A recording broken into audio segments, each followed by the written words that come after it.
थुंग थुंग कंधे पर बोरा लटकाए दिन भर गलियों में भटकता रहता। इधर उधर पड़ी प्लास्टिक की बोतलें और पुरानी चीजें उठाता रहता। फिर शाम को उन्हें बेचकर 2 वक्त की रोटी कमाता। थुंग थुंग अपनी बीवी और बच्चे के साथ एक टूटी हुई झोपड़ी में रहता था। गरीबी इतनी थी कि कभी कभी नमक रोटी भी नसीब नहीं होती थी। भूख मिटाने के लिए पेड़ों के पत्तों का सहारा लेना पड़ता। फिर भी थुंग थुंग ने कभी चोरी का सहारा नहीं लिया। एक दिन थुंग थुंग थका हारा श्मशान के पास बैठा था। शाम ढल चुकी थी और हवा में जले हुए लकड़ों की बू थी। तभी उसे मिट्टी के नीचे से हल्की सी रोशनी चमकती दिखी। वह धीरे से उठा और मिट्टी खोदने लगा।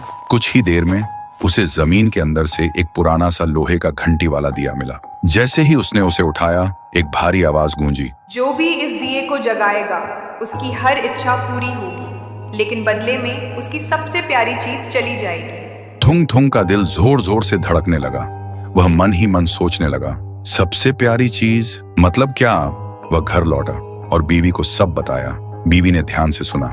उसकी आंखों में डर भी था और थोड़ी सी उम्मीद भी।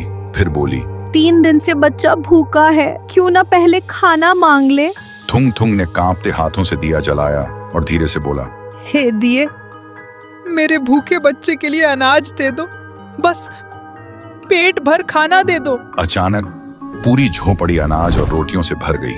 बीवी खुशी से रो पड़ी। लेकिन उसी रात थुंग थुंग ने देखा उसका बच्चा चुपचाप कोने में बैठा है और उसे पहचान नहीं रहा। सुबह तक बेटा उसका नाम भूल चुका था। थुंग थुंग टूट गया, लेकिन घर में अनाज था और भूख खत्म हो चुकी थी। उसने खुद को समझाया, बाद में बच्चे का इलाज करवा लूंगा।